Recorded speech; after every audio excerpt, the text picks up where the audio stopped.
गलती हो गई, ऐसा नहीं करना चाहिए था। बहुत बड़ी भूल हो गई हमसे, ऐसा नहीं होना चाहिए था।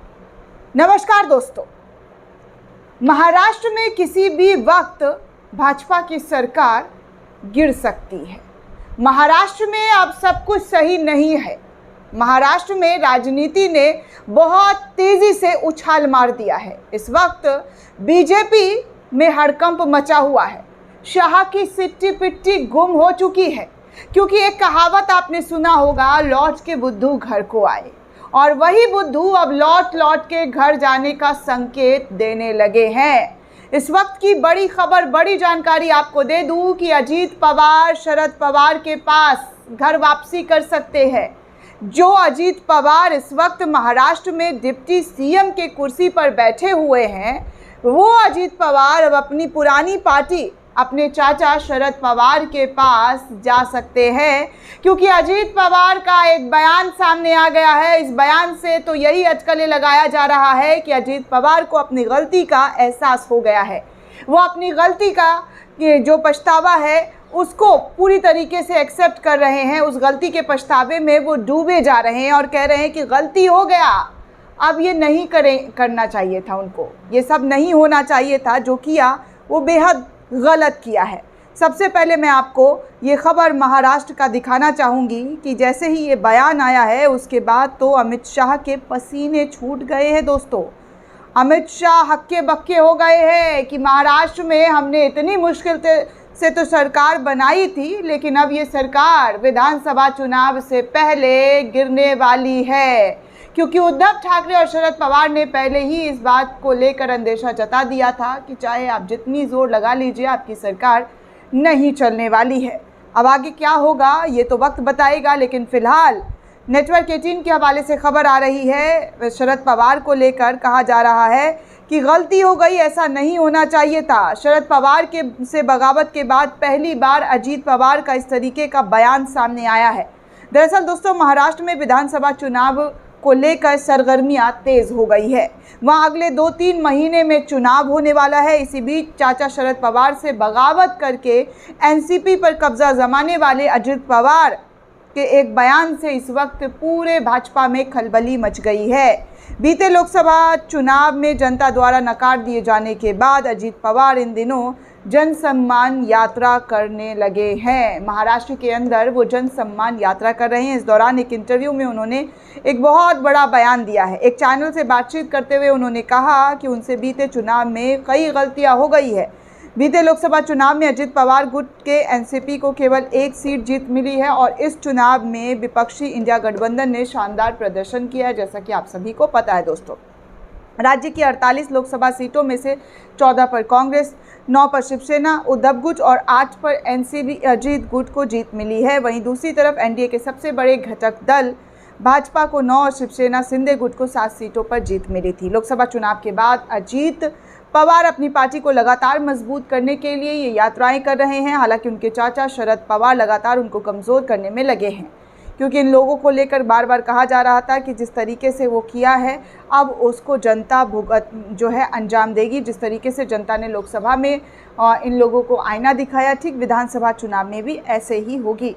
और अब इसी बात को लेकर अजीत पवार ने भरे मंच से भरे इंटरव्यू में ये बात कह दी है कि जो मुझसे बहुत बड़ी गलती हो गई है, इस तरीके की गलती मुझसे जो है पहले नहीं, मैंने बहुत पहले गलतियां की है, अब ये गलतियां मुझे नहीं करनी है। इस तरीके की गलतियां से जो है हम सबक सीख रहे हैं। और लगातार आप सभी को पता है कि शरद पवार से कई दफ़ा अजीत पवार मिल भी चुके हैं, यहाँ तक कि शिंदे भी, जी हाँ, शिंदे भी शरद पवार से कई दफ़ा मुलाकात कर चुके हैं, जिसको लेकर कयास लगाया जा रहा था कि अब लगता है अपने अपने पुराने घर को ये लोग वापसी करने वाले हैं, क्योंकि जो मान सम्मान इनको यहाँ पर मिलना चाहिए था, वो मान सम्मान, वो इज़्ज़त उनको यहाँ पर नहीं मिली है। इससे पहले आप सभी को पता है दोस्तों कि महाराष्ट्र में भी बीते दिनों, बीते महीनों क्या क्या देखने सुनने को मिला है, क्योंकि चुनाव से पहले अजीत पवार की पार्टी में पलायन जो है वो लगातार जारी है। विधानसभा चुनाव से पहले अजीत पवार के 4 नेताओं ने अजीत पवार का साथ छोड़कर शरद पवार के साथ जो है वो चले गए हैं। कई नेताओं ने तो सीधे तौर पर सामूहिक इस्तीफा दिया है।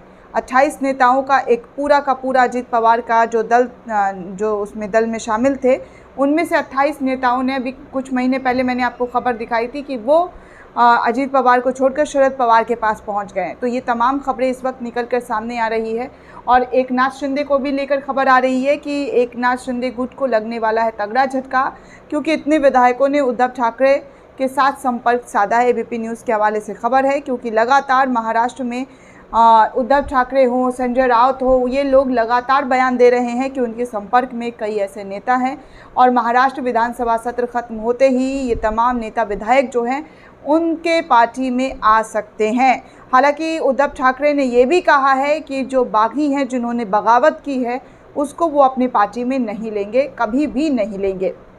अब देखिए, अमित शाह ने बीते दिनों क्या कहा था शरद पवार को। बीते दिनों अमित शाह ने शरद पवार को कहा था, महाराष्ट्र में जो शरद पवार एक ऐसे नेता के तौर पर जाने जाते हैं जहां पर लोग उनका मान सम्मान इज्जत से नाम लेते हैं, लेकिन उस नेता को लेकर अमित शाह ने कहा कि वो सरगना है, जिसके बाद शिंदे के विधायक सांसद भी इस बात पर नाराज़गी जाहिर करने लगे, अमित शाह से माफ़ी मांगने की भी बात कर दी थी। लेकिन जैसे ही ये मामला सामने आया, उसके बाद शरद पवार ने भी ज़बरदस्त तरीके से जो है सुप्रीम कोर्ट और अमित शाह को उनकी जो जगह है वो दिखाने की कोशिश की गई थी। ज़बरदस्त तरीके से यहाँ पर भयंकर तरीके का जो वॉर है वो देखने सुनने को मिला था, वो है कोल्ड वॉर। इन लोगों ने बहुत एक दूसरे पर कटाक्ष किया। भ्रष्टाचार का सरगना अमित शाह के ज़रिए शरद पवार को कहा गया, तो शरद पवार ने सुप्रीम कोर्ट के फैसले की याद दिला दी।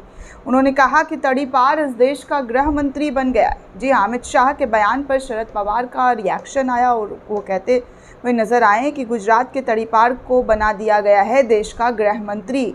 जो तड़ीपार करके भाग गए थे, सुप्रीम कोर्ट ने तड़ीपार घोषित कर दिया था, वो यहाँ पर देश के जो हैं गृह मंत्री बन गए। देखिए, महाराष्ट्र विधानसभा चुनाव से पहले सत्ता पक्ष और विपक्ष के बीच तीखी बयानबाजी का दौर जो है वो शुरू हो गया है। जैसे खबरों की बात करें तो केंद्रीय गृह मंत्री अमित शाह और ने कहा था शरद पवार को लेकर कि वो भ्रष्टाचार के सरगना है। इस पर तीखी प्रतिक्रिया शरद पवार की तरफ से दिया गया। उन्होंने कहा कि काफ़ी अजीब बात है कि इस देश के गृह मंत्री एक ऐसे व्यक्ति हैं जिन्होंने गुजरात के कानून का दुरुपयोग किया और इसके लिए सुप्रीम कोर्ट ने उन्हें गुजरात से तड़ीपार कर दिया था। महाराष्ट्र में 288 विधानसभा सीटों पर अक्टूबर-नवंबर में चुनाव होने वाला है, जिसको लेकर अभी से ही सीट बंटवारे को लेकर एनडीए गठबंधन में, यानी कि जो बीजेपी का महाराष्ट्र के अंदर जिन जिन दलों से गठबंधन है, उसको लेकर चिंतन मंथन चल रही थी। अभी बीते दिनों शरद पवार के भतीजे अजीत पवार से जो है अमित शाह मुलाकात करते हुए नज़र आए थे, जिसमें अजीत पवार ने साफ तौर पर कहा था कि चुनाव अभी 2 महीने वक्त है होने में, लेकिन उससे पहले आप सीट बंटवारे को लेकर जो है क्लियरिफिकेशन कर दीजिए कि किसको कितना सीट देंगे, तभी बात बनेगी, अन्यथा बात यहाँ पर नहीं बनेगी। तो ये सब कुछ जो है महाराष्ट्र में देखने सुनने को मिल रहा है। शिंदे ने भी साफ कर दिया था, उनका भी डिमांड है कि इस बार जो लोक विधानसभा चुनाव होने वाला है उस पर पूरी फोकस के साथ तो वो तैयारी करेंगे, लेकिन सीट पहले ही बंटवारा कर दीजिए, बाद में जो है चिक चिक ना हो। बीजेपी चाहती है दरअसल दोस्तों कि इस बार महाराष्ट्र के अंदर 288 सीटें हैं, तो जिनमें 260 सीटों पर वो चुनाव लड़े, लेकिन शिंदे चाहते हैं और अजीत पवार चाहते हैं कि वो भी इस बार जो है कम से कम तो 180 सीटों पर चुनाव लड़े। और ऐसे में भारतीय जनता पार्टी और उनके जो अजीत पवार हो गए, शिंदे हो गए, वो अपनी अपनी अलग अलग सीटों की डिमांड रख रहे हैं। अजीत पवार चाहते हैं कि 70 से 80 90 सीटें जो है वो वहाँ पर लड़े। तो ऐसे में बीजेपी सीट बंटवारे को लेकर जो नानुकुर कर रही है, उसको देखते हुए इन तमाम सियासतों के बीच जो है एक मनमुटाव और एक जो मतभेद होता है वो देखने सुनने को मिल रहा है। और अब तो खबर ये भी आ गई है कि कैसे जो है अजीत पवार अपनी घर वापसी का रास्ता बनाने की पूरी तैयारी कर रहे हैं। अजीत पवार अगर घर वापसी करते हैं तो सोचिए इस वक्त महाराष्ट्र में बीजेपी को तगड़ा वाला झटका लगेगा, और ऐसा झटका लगेगा दोस्तों जो चुनाव से ठीक पहले होगा। और चुनाव से ठीक पहले वाला झटका बहुत ही ख़तरनाक झटका होता है राजनीतिकारों के लिए जो राजनीति करते हैं। अचानक से आपकी सरकार गिर जाना, और सरकार एक स्टेबल सरकार अभी महाराष्ट्र में चल रही है फ़िलहाल तो, लेकिन वो अगर टूटती है तो अमित शाह और मोदी को ज़बरदस्त तरीके का झटका लगने वाला है। ऐसे ही लोकसभा में झटका लग चुका है और अब विधानसभा चुनाव से पहले ऐसा झटका देखेंगी तो ये लोग क्या करेंगे, किस तरीके का स्ट्रैटेजी बनाएंगे, ये तो फिर वक्त ही बताएगा। फिलहाल महाराष्ट्र में सियासत बहुत तेज़ी से बढ़ता हुआ नज़र आ रहा है। कब कौन पलटी मारेगा, इस बात को लेकर जो कयास है वो लगाए जा रहे हैं कि बहुत जल्द कुछ बड़ा महाराष्ट्र के अंदर होने वाला है। दोस्तों, इस पूरे रिपोर्ट को लेकर आप क्या सोचते हैं, आपकी क्या प्रतिक्रिया, हमें कमेंट करके ज़रूर बताइएगा। साथ ही साथ अगर आपने अब तक चैनल को सब्सक्राइब नहीं किया है तो जल्दी से चैनल को सब्सक्राइब कीजिए ताकि हर इन्फॉर्मेशन, हर वीडियो आप तक पहुँच सके।